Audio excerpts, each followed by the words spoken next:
Hello, everyone. The count is on. It's now day 42 of Bola Tinubu's presidency, and we are keeping tabs on activities and developments in his first 100 days in office. Thanks for joining us on the program. I am Nifemi Oguntoye. You can join the conversation now on Twitter. Let's have your feedback on the first few weeks of the Bola Tinubu presidency. The question is, what's your assessment of President Tinubu's 1 month in office? Remember to use the hashtag first 100 days, tag at TVC News NG and at Nifemi Oguntoye, and we'll be taking your tweets later on the show. Now, President Tinubu has departed Guinea-Bissau, where he met heads of government at the 63rd Ordinary Session of the Authority of ECOWAS. He's expected back into the country today. The summit is the first international engagement of the president on the African continent since he was sworn in on the 29th of May. And guess what? He's returning to Nigeria as the chairman of ECOWAS. Shortly after emerging chair, President Tinubu says he's worried about military takeovers in the sub-region that truncate democratic governance. He called for collective action from member states, pledging that his leadership will push ECOWAS closer to achieving the goal set and fulfilling the dreams of its founding fathers.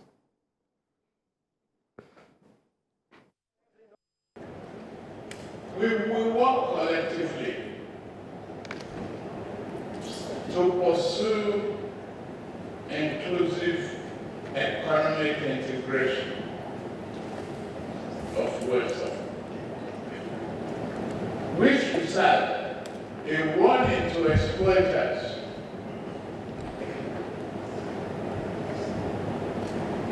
that our people have suffered enough. We should make a pledge here that in furtherance of our region's economic recovery and growth,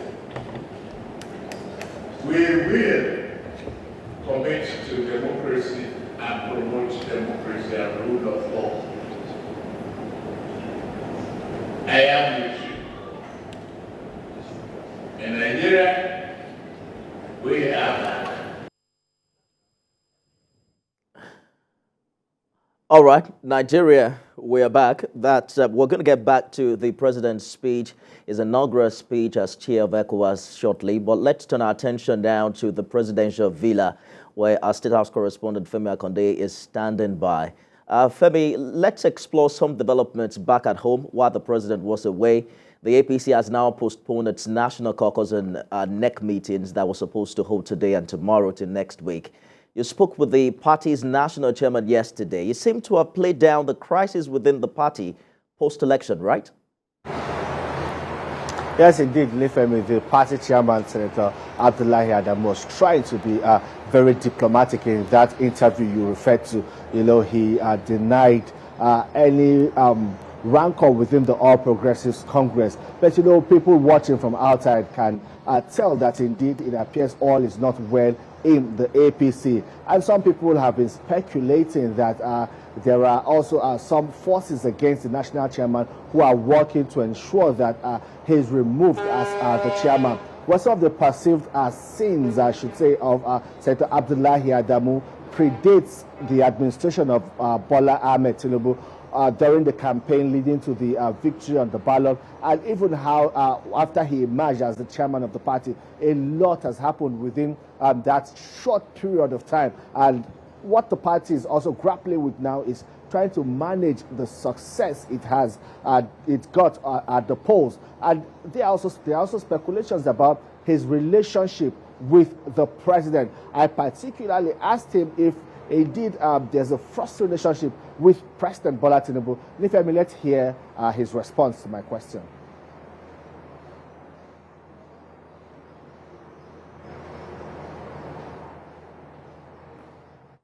Well, Femi, we probably will have to wait for that particular clip from your conversation with the national chairman. But before we get that, let's talk about how comfortable you think the party is with the president reaching out to the opposition. We've seen quite a number of them visit him in the past weeks, the G5 governors, former Senate president, the former PDP National Secretary was also there last week. Added that list, the former governor of Ekiti State.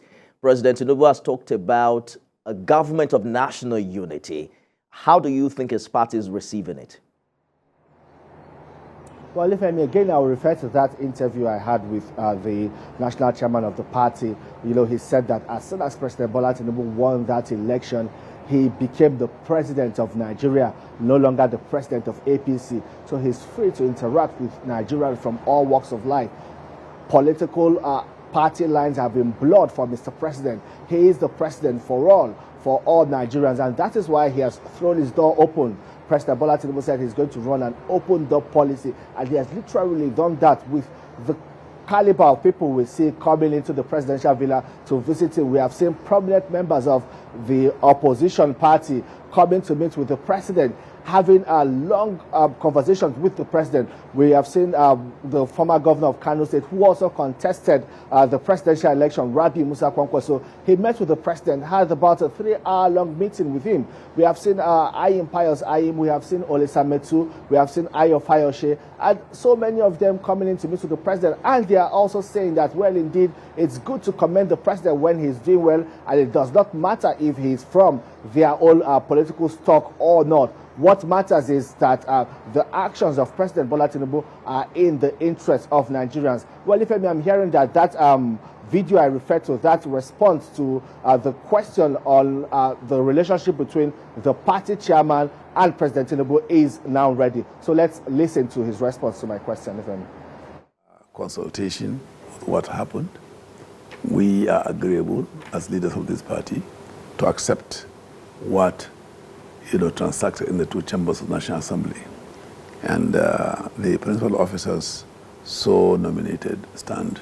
I must accommodate the emotions and sentiments of other leaders of the party, and I don't just rush to say, okay, this is it. I've already given a statement, and I believe that I think whoever was standing against it or was wanting to have any further confrontation has sheathed their sword. And I think that's the end of the story.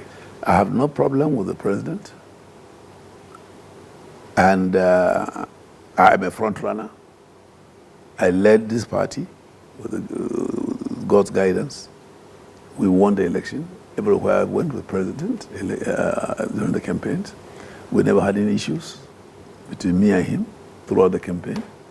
And since the inauguration, nothing has happened for anybody to impugn the fact that there is a Cold War going on. Whatever Cold War means to them, it doesn't exist here. Yes, Olufemi, he was also talking about the emergence of principal officers in the National Assembly. You recall that he came out and categorically said that the party, the All Progressives Congress, is yet to communicate to the National Assembly who these principal officers will be. And that immediately sent tongues wagging, and people started talking about a rift within the party and indeed within the National Working Committee of the APC. But he says that, well, that is now behind him. Indeed, the party was not consulted, but it is a family affair and it has been handled as such. And he also said he interacted with the president. The president got involved in these what appeared to be a rift between the APC and the National Assembly, and all of that has been settled now. So the party is looking forward to further engagement, especially with the appointment of ministers. But he is also saying that again is solely left to the president. The president is consulting in that regard, but they would all wait for the time the president decides to come up with his final nominees of ministers and send to the National Assembly for screening and confirmation. Nifemi. All right, so some off-season governorship elections are due later in the year. We'll see how the APC can consolidate on its victory during the presidential election. Femi Akonde live for us in Abuja. We'll take a break now. When we return, we'll turn our attention to what must happen differently with ECOWAS under its new chair. Stay with us.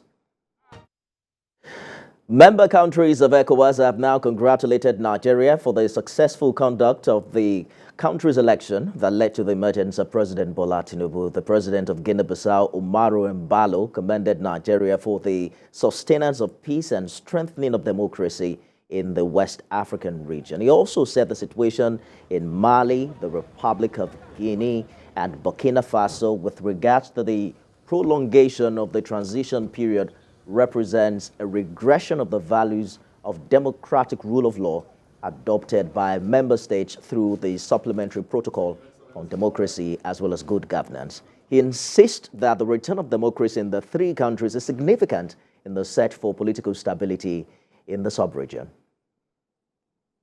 I would like, therefore, to welcome President Tinubu to his first meeting of the ECOWAS Authority. On behalf of the community institutions, I would like to extend our felicitation and best wishes in piloting the affairs of Africa's biggest economy and the largest country, the Federal Republic of Nigeria. To warmly congratulate our brothers President Ahmed Bola Tinubu of Nigeria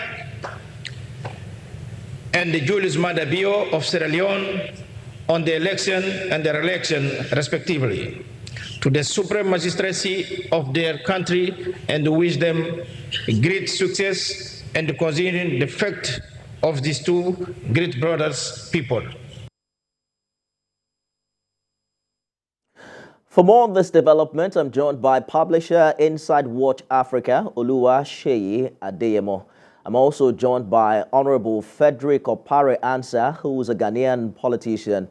He was a former ECOWAS Parliament member. Gentlemen, thank you for joining us on the program. Let's begin from Ghana. So you were a member of the ECOWAS Parliament, and we understand that the chairmanship position is held by one of the heads of government on a rotational basis of 1 year. What I need you to explain to us, however, is how do they choose the chairman, because the Nigerian president was chair only 5 years ago, and there were about 15 members in that community. Thank you very much, and let me once again congratulate Nigeria on your elections in February.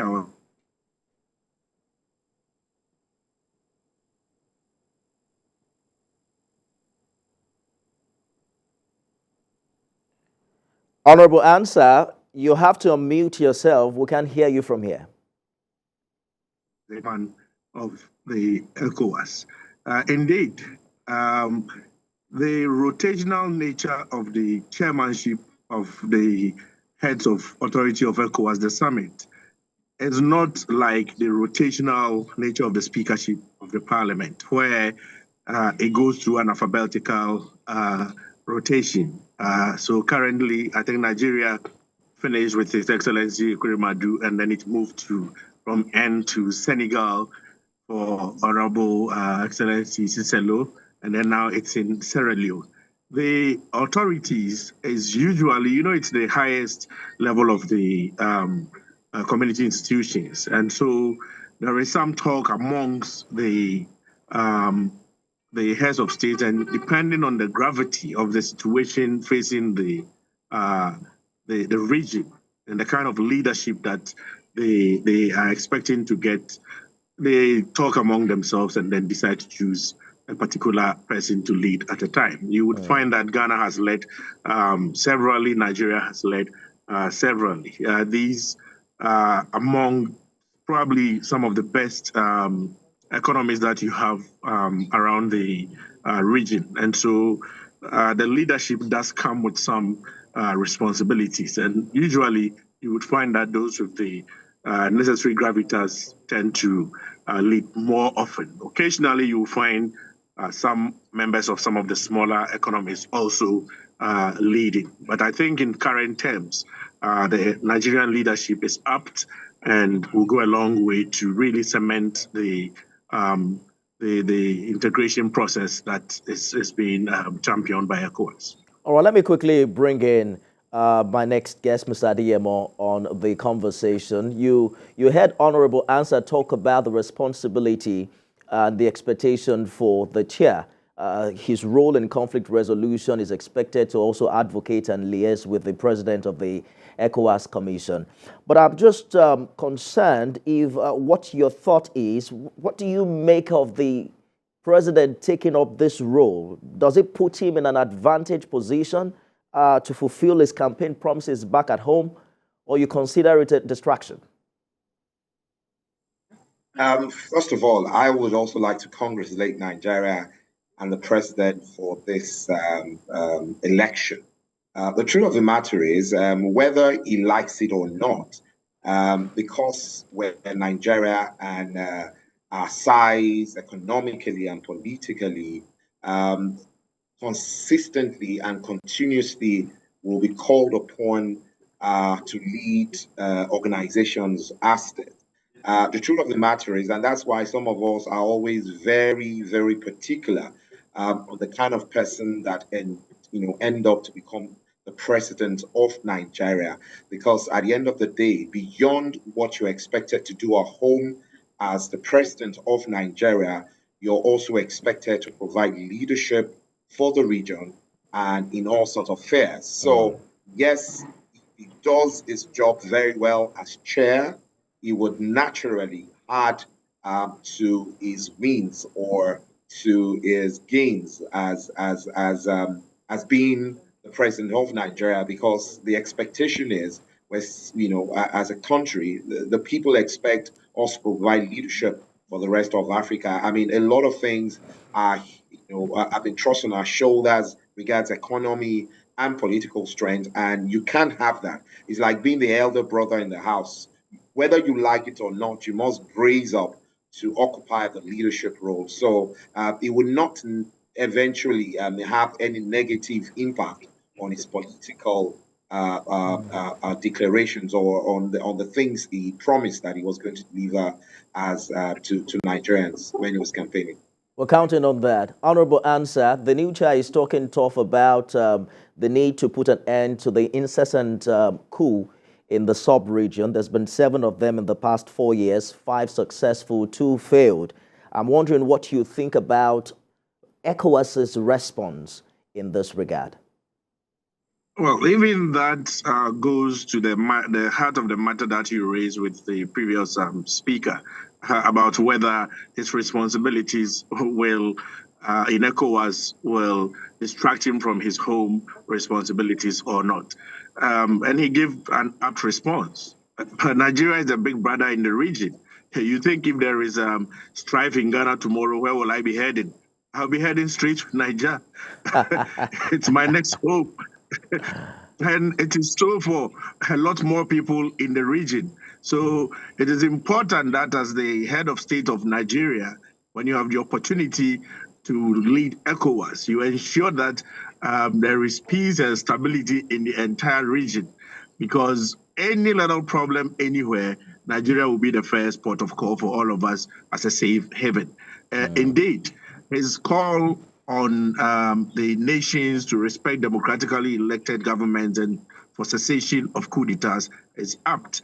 But it also calls on ECOWAS to do a little more in terms of the guarding against the intrusion at the Sahelian region in respect of the proliferation of small arms into the sub-region.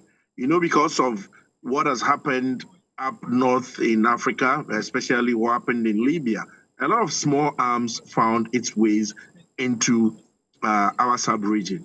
And that has been part of the causes of the destabilization of several governments. We will also need to support each other so that the economies of some of the most deprived nations within the sub-region also come up a little better. Food security is very important. When the people are happy, when the people feel comfortable, you will see that there is generally no appetite for disruptions of democratically elected governments.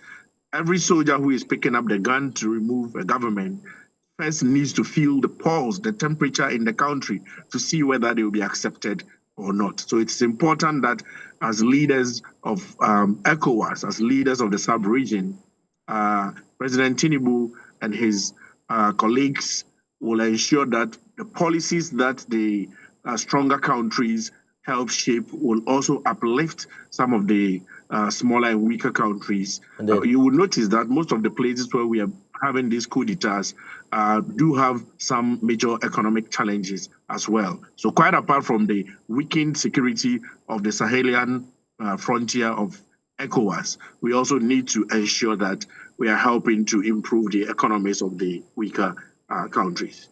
Mr. Adeyemo, the Honorable talked about the leadership role Nigeria has played for the sub-region over the years. Talk to us about how that has evolved and what should be the focus this time under the chairmanship of the Nigerian president. I'm sure you will agree with me that in recent times, it seems to some extent we've taken some back role. And that obviously is an anomaly. The truth of the matter is we must take leadership.